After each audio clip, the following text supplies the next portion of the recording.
like this. We find a woman, set a price, and the first man to extract the correct amount from her wins. Michael Caine and Steve Martin are two con men who try to con each other without being conned themselves in a new comedy named Dirty Rotten Scoundrels. It's one of the new holiday movies we're going to be reviewing this week on Siskel and Ebert. And I'm Roger Ebert of the Chicago Sun-Times. And I'm Gene Siskel of the Chicago Tribune. A lot of comedies this week. Our first one is called Dirty Rotten Scoundrels, starring Steve Martin. And Michael Caine plays a sophisticated con man posing as an aristocrat. Steve Martin plays a lower-class American charlatan. Both men like bilking women out of money. Caine works out of southern France, and when he finds Martin is working his territory, he arranges to have Steve Martin arrested, which leads to a jail scene, a funny one, where Martin tries to remember the name of the one person he knows in town, Lawrence Jameson. That's the Michael Caine character. I know somebody here. I met him on a train. His name is... His name is... James... No, his name is... James Josephson. No. James Lawrence.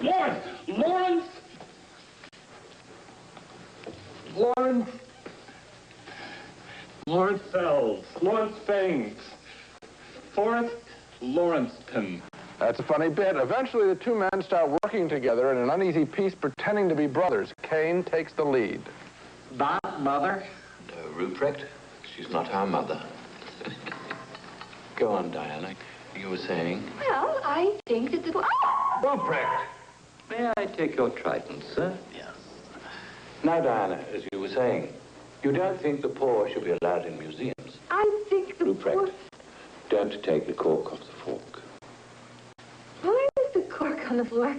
To prevent him hurting himself and others. Caine still wants to get rid of Martin, so he arranges a bet. Whoever fails to bilk a visiting rich American woman has to leave town. Done. Who's the woman?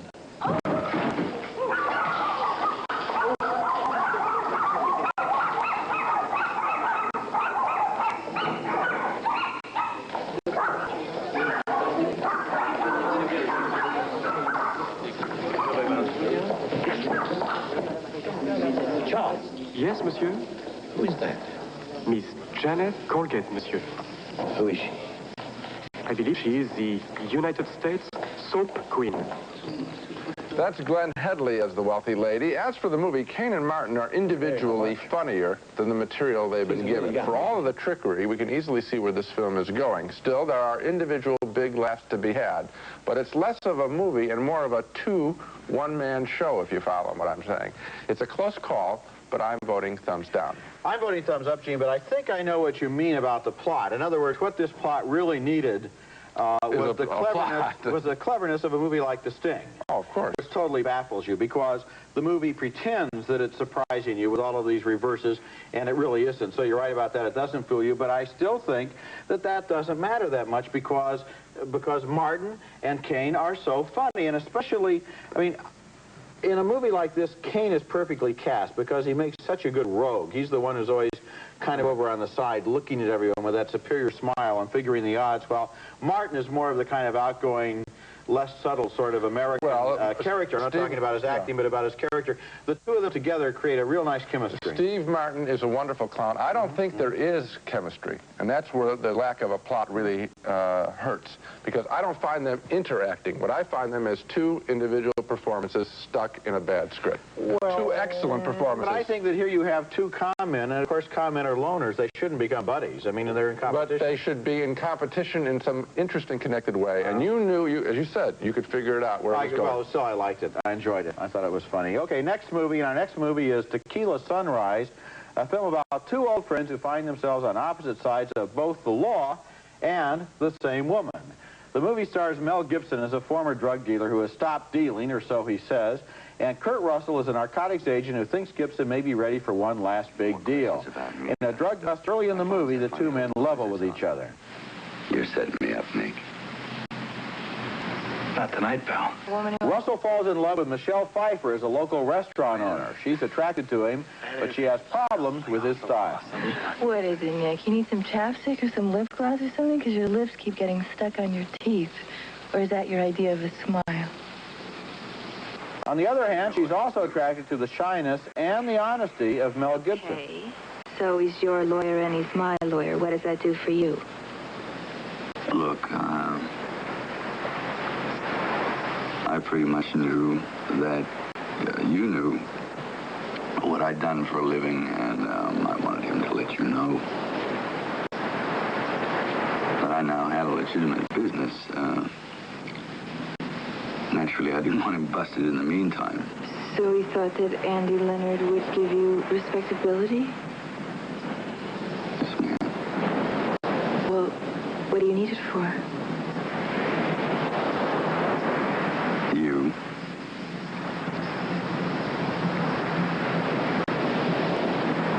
Finally, inevitably, the two men arrive at a big showdown. I want to get this straight. You kill me over drug money? Well, it's a lot of money.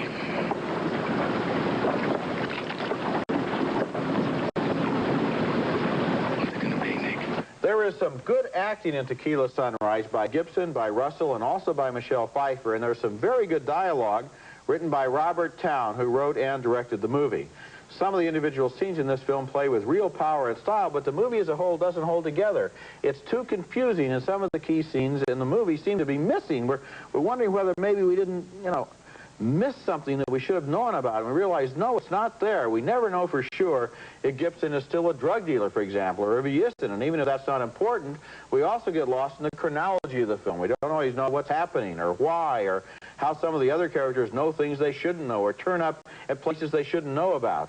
Tequila Sunrise is a case of style in search of substance, a good-looking movie that just doesn't hold together. It held together long enough for me to like it. I agree with you at the end when there are so many double crosses back and forth. Finally, you say, I give up because it's not any fun anymore. But till it reaches that point, I'd say about two-thirds of the picture I thought were fascinating.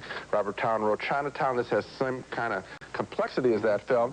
The performances, as you said, are uniformly very, very good. I'd rather see a flawed film where the people are acting at the top of their form and saying interesting things and being a little bit lifelike in the sense that things aren't always clear. And in the shadow world of narcotics and detectives in L.A. and fancy restaurants and all this, I liked that I couldn't figure it out. That was fun for me. That's a rare kind of a thing. Then it just got too confusing, I think, for its own good. But most of the way, I like the picture. Well, some of the dialogue was particularly well written. It's so rare when you have people in the movies who are really talking intelligently in clever and witty ways. So much modern American Hollywood dialogue is flat.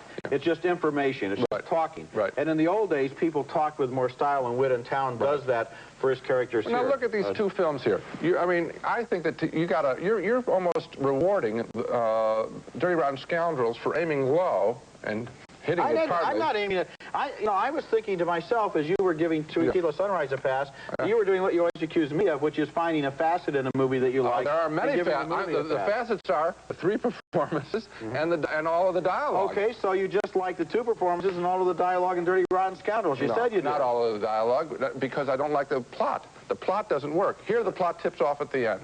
Just at the end. Yeah, so you're actually contradicting yourself. No, I'm not contradicting myself. Yes, you are. No. I think the fact that you want to remember here is to see Tequila Sunrise before Dirty Rotten Scoundrels. Coming up next, twins, and they're not identical. Danny DeVito and Arnold Schwarzenegger co-star. Who are you? I'm Vincent's brother. There's a marvelous concept. Why not cast Danny DeVito and Arnold Schwarzenegger as twins? Why not? I mean, that sounds like a good idea. They supposedly were formed in a genetic experiment to make the ideal baby. Things went about half right. The boys were separated at birth. Schwarzenegger was raised as a perfect, good-hearted specimen on a South Sea island. He goes off in search of his twin DeVito, who plays a lowlife who steals cars to make ends meet in Los Angeles. And DeVito doesn't realize, that he has a twin brother. Here's where Schwarzenegger visits DeVito in jail, intending to bail him out. I have looked for this.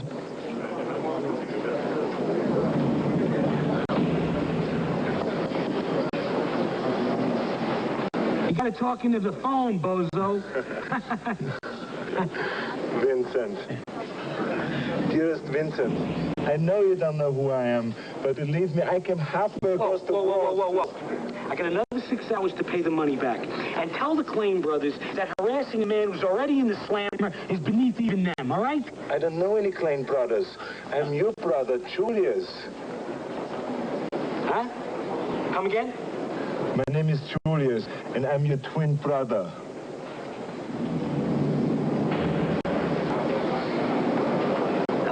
Obviously. The moment I sat down, I thought I was looking into a mirror.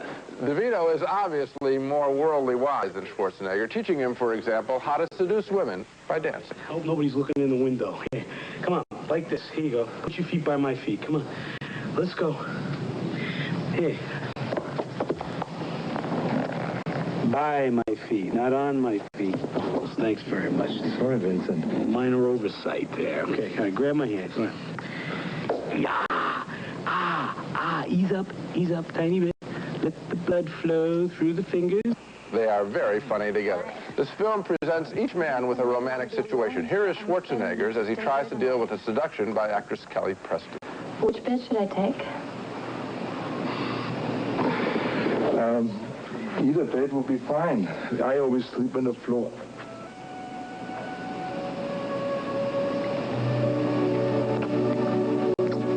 The opening hour of Twins is extremely funny in concept and in execution. The comedy runs downhill a little bit as this film inevitably gives us an action sequence toward the conclusion. I wish the writers would have just left these two talented performers alone with each other more often, but on balance, Twins is mostly a success. Here's the third film where I'm in the middle, and I'm giving this one a pass. Yeah, I give this one, I'm also giving this one thumbs up. This is the third film about two guys who are buddies, for that matter. We're going to get into that, where they get the kind of casting of point and counterpoint here. What could be more point counterpoint than Arnold Schwarzenegger and Danny DeVito, and they are very funny at the beginning.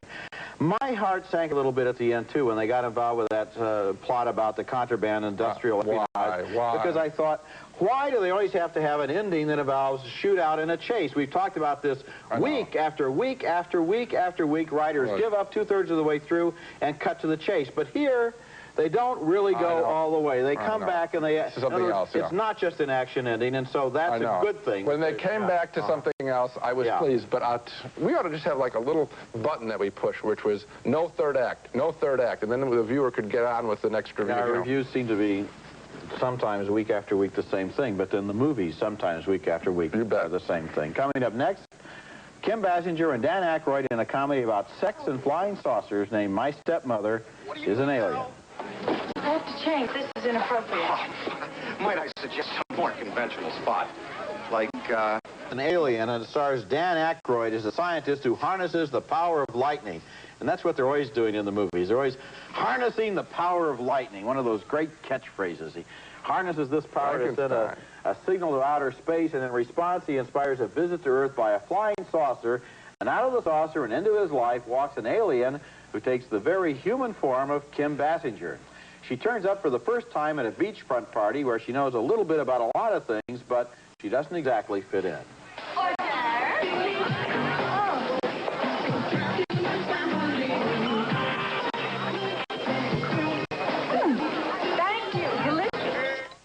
Basinger's mission is to convince Aykroyd to repeat his experiment, and right from the first, she seems to have the correct approach. Oh, for an astronomer, you have the most wonderful fibers. and you got yourself a handful right now. Basinger's all-purpose survival kit is a miraculous purse that seems able to do almost anything. Excuse me, but I'm from DARPA, the Defense Advanced Research Project Agency, with instructions to tour this facility, so Can I see some ID?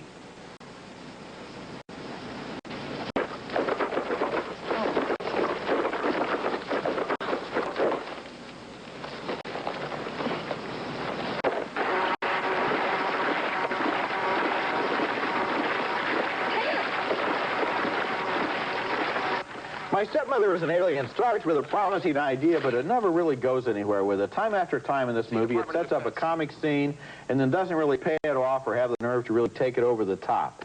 Most of the elements in the movie seem to have been reassembled from spare parts from other movies. And the best thing in the Kim Basinger's inspired performance, the physical performance, especially the physical side of this performance, because she's good at slapstick and she's good at walking around as if her body doesn't fit, seems to be operating the controls with her elbows, kind of reminded me of Starman, the great Jeff Bridges performance. There are times here when she's so funny you wonder why the movie itself seems to be holding back from her funniness. One of the elements that holds it back is Dan Aykroyd, who was given a juicy role as a mad scientist, but then relegated to the role of straight man in this movie. Basically just sets up the jokes for her. My Stepmother is an Alien is a great title, but that's when the inspiration seems to have run out. I liked more of it than you did. You've neglected to mention, I think, one of the funniest characters in the film, which is John Lovitz, who, from Saturday Night Live, the guy who always plays a liar character on that show, who is very funny as the older, wealthier brother of Aykroyd and the very jealous brother of Aykroyd when he finds out who Aykroyd is living I didn't mention John Lovitz because I didn't find that character was amusing in any way. I thought he was just obnoxious character now, not John Lovitz. Every time he came on the screen, I couldn't wait for him to disappear. He's supposed to be obnoxious, and I think he is funny in doing so. And I also, I think you're a little rough on Aykroyd. Kim Basinger was very funny. This picture is not the greatest comedy. We haven't had a picture here that's been a complete success, but I thought that the writing, and particularly involving the daughter, who you did mention, I thought that the writing was a little bit brighter than I expected. Sure, this is a little bit of Ghostbusters redo. I see a little bit of that stuff with special effects and lightning and all that, and Aykroyd again, and partners working on this extraterrestrial kind of story. But I thought that it was funny enough, and I laughed at it. I enjoyed it. I'm actually giving it a pass. Yeah, I liked it. I liked it. Coming up next, Roger and I are going to look at a couple of our favorite home videos starring Arnold Schwarzenegger and Danny DeVito, the twins on tape. It's Sadie. It's Harry Valentini, your nephew from Newark. Guess what? We're coming to Atlantic City. Roger and I thought we'd devote our video segment to looking over the film careers of Danny DeVito and Arnold Schwarzenegger and recommend one of their better but lesser-known films. My favorite film that Schwarzenegger has appeared in is still his film debut, playing a muscle man pretty much like himself, in love with Sally Field in Stay Hungry. Look at this, people. Now, this is what you call class. How are you, Mary Kate?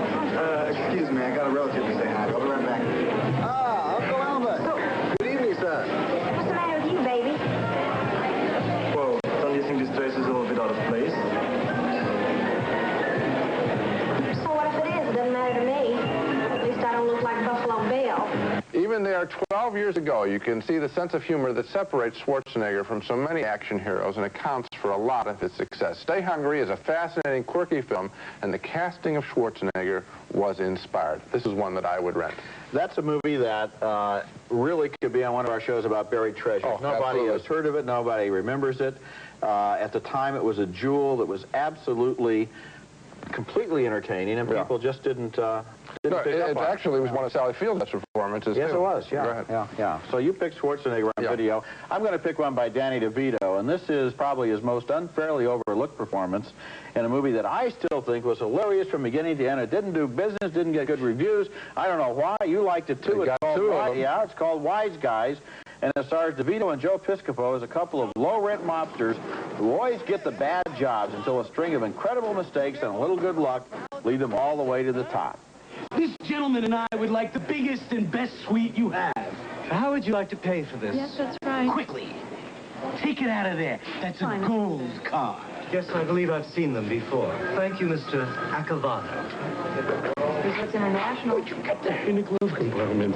What I like about DeVito in almost all of his roles is that he never seems to be playing only for comedy. There's always a human being inside, even his most outrageous characters, and that touch of humanity makes him more fallible and therefore more funny. This is an absolutely wonderful film. I gave it 4 stars. It was on, I think, one of my top 10 lists, or very close to it that year.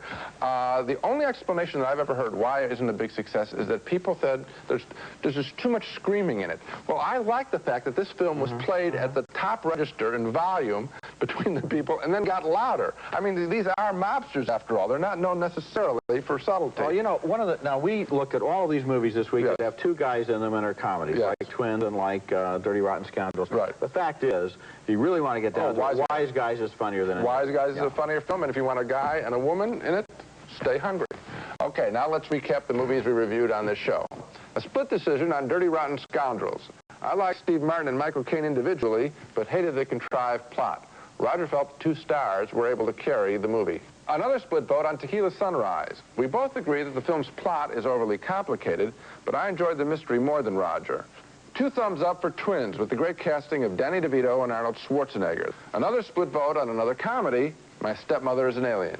We both enjoyed Kim Basinger's performance But I was the only one who liked the work of Dan Aykroyd and John Lovitz. My thumb up, Rogers down. So the one that we both agree on is Twins. With I also think Dirty Rotten Scoundrels is funnier than you give credit for. Okay, and I like the writing of Tequila Sunrise and The Three Leads. Okay, that's it for this week. Next time we'll be back with reviews of more holiday movies, including Rain Man, about two very different brothers, played by Dustin Hoffman and Tom Cruise.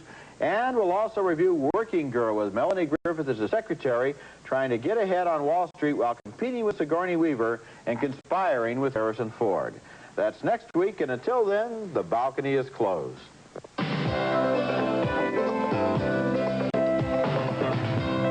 Raisinets and Goobers are playing everywhere, starring plump, juicy raisin, Ray Golden Peanuts. Both now feature creamy Nestle milk chocolate.